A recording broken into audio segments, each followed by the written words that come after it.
Hey, welcome to another edition of Gordy's Pickleball Podcast, and I've got none other than Mr. Global Pickleball himself, Mr. Jan Papi. What an honour to have you on the podcast. We're here in beautiful Vietnam at Carmelina Beach Resort. It's beautiful. Jan, how do you find, let's start with how you find these beautiful locations for your pickleball World Championship circuit? Well, I don't find them. They find me. Don't credit me for anything. I guess it's just when you keep going and doing the things which you are doing, and you do it with maybe happiness and joy, and you want to care about the people, and you offer them hopefully some good experience. The people come to you. The chances come to you, and then it's up to you. What do you do with them? Yeah. Well, I guess that's like life in general, really, Yes, isn't it? yes, So, exactly. and well, Sorry. oh, Okay. Yeah, over there. No, go on. No. Okay.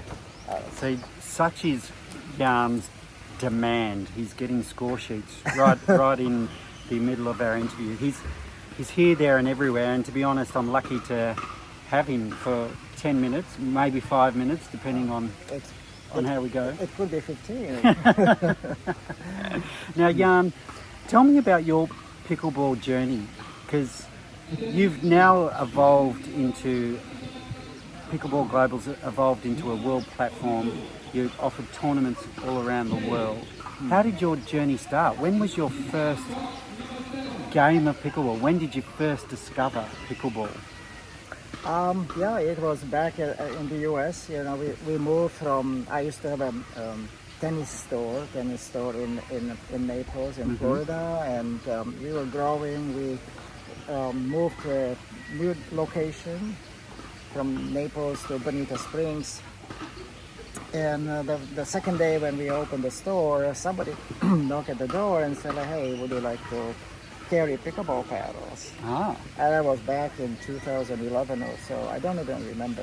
wow. I was surprised. I never heard about pickleball at that time, but somehow when the guy came the second time to our store, then I just reluctantly ordered the first couple of paddles, and ever since, you know, it was, I think it was a good decision. So we started to sell the paddles. We were the first retail store probably in the whole America, Wow. which was basically a pickleball store. I remember times when people were going by, took pictures of the pickleball store name on the outside of the store. So that was very rare, and people were like, "Whoa, pickleball store!" So then later on, we expanded a little bit. We added the first indoor pickleball court. And that's how the idea of Pickleball Global arose, and we ran a few events in our store, Pickleball Global Challenge Cup, and we started to work with a global ranking. And as a result of global ranking, we organized in 2020, actually 2019, the first World Pickleball Championship, Yep. based on the rankings, because we knew there were some players. I talked to a few of them, of the best ones, like Ben Jones, Tyson, at the time Carl Yates, and I asked them, "Hey, you know, like, what tournaments are you mostly going to?" So we selected first maybe 8 or 9 tournaments, and basically I asked them for approval if this could be the first tour, like a long time before PPA or Yeah, ATP. yeah. And they said fine, so we created a pro ranking already in 2019. And then at the end we thought like, okay, so we have a ranking, but maybe there should be some final tournament. Yeah. So that's how the World Pickleball Championship tournament began. Yeah, and we held it twice in America. Then COVID hit, and then it became clearer and clearer for me, at least, to look a little bit above and beyond. And so I moved to Asia 2 years ago, and we held ever since 2 more World Pickleball Championships in Bali. In Bali, yes. And now we are getting to the second stage of the whole World Pickleball Championship tournament, which means we are spreading the wings to more events. We call it WPC Series now. And I think that the beautiful part of WPC is that we have some kind of a history, which we can lean on, because at that time the best players were playing at WPC, like, as I said, Ben Jones, McGuffin, you know. And I saw on your Facebook page a couple of weeks ago, I think it was, it came up in your memories. That's right. And I think Riley Newman, your favorite. my favourite player, Riley Newman, was with Ben Johns and Tyson McGuffin. I didn't even recognise Tyson McGuffin. He was a little bit like, chubby. Who is that? Now look at him, he's a fit machine. Exactly. Yeah, so that's how it started. So there is a legacy in WPC Series. The players who play in these tournaments here, they are somehow loosely connected with the first players and the best players at the time. So I guess it's a neat project. Obviously, it's a project which came from our side, so I'm not saying anything. I'm not going to say anything negative about it. But I think that there is. I used one time kind of a word which probably some people will not maybe like, but I call WPC as kind of a Wimbledon of pickleball. Yeah. Obviously we have US Open, which is another tournament. So if there is a US Open, then we should have a Wimbledon as well. Right? So I a little bit think about WPC as a Wimbledon of pickleball. Yeah. And another thing that WPC does, and it's evident here in Vietnam, is it really unearths a whole new cohort of players, doesn't it? Right. You know, if you look at what's happening in Vietnam in particular, there's a fantastic cohort of players that are unbelievable. The talent is just precocious. So actually I would like to publicly thank you for coming on board with the WPC team. You are bringing so much enthusiasm and happiness, you know. This is exactly what we need here. We need it, you know, and I'm really thankful for being our commentator and willing to travel to all the destinations. And between, let's say, today WPC in Vietnam and WPC Asia Open, our previous stage, you know, even though in 6 weeks, you know, there is a new movement, you know, Nathan Willis, who was in the finals, he didn't qualify this time. Wow. He lost twice in the group, and there were some people say like, oh, Nathan didn't qualify. Sorry, Nathan. But I mean, that just shows how dynamic this sport right now is. Absolutely. I mean, I had a look at some of the pool matches this morning, and, you know, like tough pool matches. You've got Nelson, Van Schick, and the top players from Vietnam in like one pool, and it's like gobsmackingly unbelievable talent. And the thing is that we were going to have a tournament every month basically between Asia and Australia, and obviously we'd love to have all the players every single time to come. If they don't, obviously we cannot force them, but there's so much dynamics between them. So if they come here and then maybe in 3 months, you know, they might be surprised how different the level could be. Definitely. And we've seen that, I guess, not only where I'm from in Australia, like in the last 12 months, the level of pickleball at pretty much every level has just risen so much. And it's certainly happening in countries around the world. Right. So tell me more about, after Carmelina Beach Resort, and Vietnam, what's next? What are the next stops on the race to Carmelina? The race back to Carmelina, I should say. Right. Yeah. Well, I mean, hopefully we'll come back to Australia next to, I believe, Brisbane, which will be our first stage in Australia, and in total it will be the third stage of 12 stages or 12 stops of race to Carmelina. And then we'll have Korea, Andong, the very, very classy Korean city. Which is super exciting, and just by chatting to a number of players from Australia, but also from here in Vietnam, they're so excited about not only being here, but going to Korea as well, because not many people have been to Korea, and there's a chance to play pickleball there and a beautiful place also. So it will be in the college settings. There will be also indoor courts, and in case we will need more, so we will add some outdoor courts as well. But the weather in Korea in June is just fantastic, as good as you can get. Yeah. So that's Korea, and then I believe we have in August we have China, WPC China, which will be our second tournament in the city of Dalian, which is northern China. That city itself is just fantastic, especially in the summer. Not so much in winter. I'm not a winter guy. No, nor me. But in the summer it just looks like somewhere south of France. Beautiful shore, the sea, and everything that belongs to it. After that, we have our beloved. Well, we have a few tournaments in Australia. I'm not going to mention them, but maybe I should say Brisbane, Melbourne, Sydney, and Gold Coast.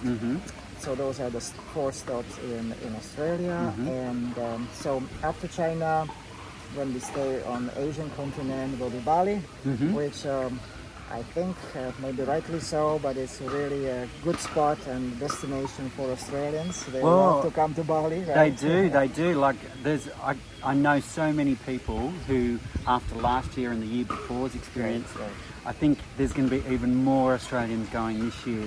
That would be nice. And I think just every year it seems as though your events are just getting bigger and bigger and bigger.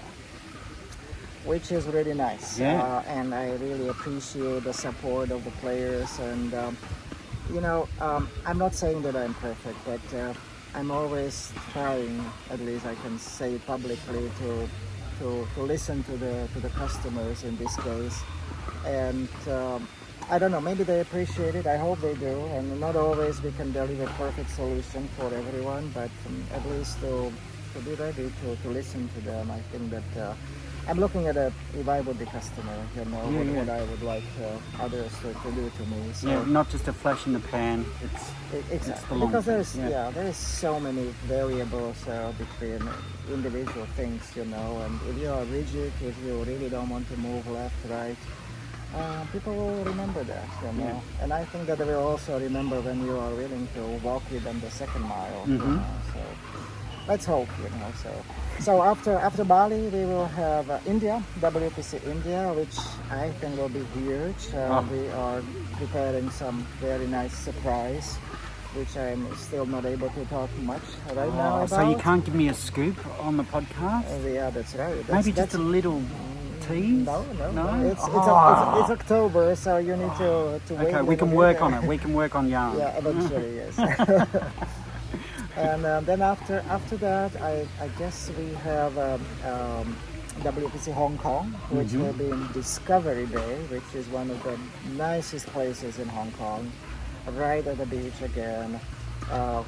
5 minutes drive maybe to Disneyland in Hong Kong, and maybe 10 minutes drive from the airport. Oh, so perfect. It's a perfect location. It's a perfect. And when you know the situation in Hong Kong, how difficult it is to get the courts there in a good place. This is really a miracle. What our partner Rocky, Happy Rocky on Facebook, you can find him. Oh, Happy Rocky on Facebook. He just did a marvelous job, But the transport system in Hong Kong is unparalleled. It's so efficient, so it's easy. And in this case, to get around. In this case, when you fly to Hong Kong, you virtually have maybe a few minutes from the airports to Discovery Bay. And the beautiful part is also, at Discovery Bay, you can come to the downtown Hong Kong using the ferry. So you basically are, if you want to visit the downtown place, you just go on the boat and you have a nice journey. You don't even need to go across the harbour. Exactly. Oh, beautiful. Exactly. Beautiful. Yeah. Looks like you got it. Yeah. Okay. Yeah. You want to take it? Okay. That's all right. See, this is live. This is live. Yeah. This is real. No, we asked him to come here to show how busy we are. So that's Hong Kong, Yeah. and then we will have the last one in Kaohsiung. No, Taichung in Taiwan, which will be the last tournament of the year. And then in January we should come back here to Carmelina. The whole idea is that all these 12 tournaments are connected. We call it meaningful competition, not set of individual and not connected tournaments, but all these 12 tournaments are creating a race together. The players are getting points in the race, and then January next year we will invite 20 best players. And the good thing is that unlike maybe some other people, we are focusing on 19 plus, 35 plus, 50 plus, 60 plus, which is my category. Well, 50 plus. We could be playing tomorrow. We're not sure. Yeah, we are still discussing that. His people are talking to my people. That's right. If they make an agreement, we'll play together.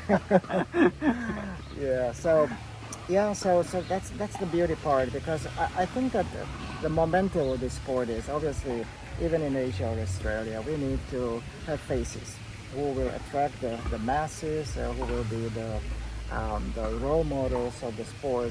But at the same time, if we focus only on those role models and forget about all others, who are basically, it's a majority, you can have maybe 1% the top players, and 99% are those players who simply just like the sport, I just talked today to a very nice group from Singapore, and they're lovely, and they say like, oh, we love your tournaments and we want to come to all of your tournaments. They're coming to Brisbane. See how great is that? And I must admit, I saw the Singapore table at Brekkie.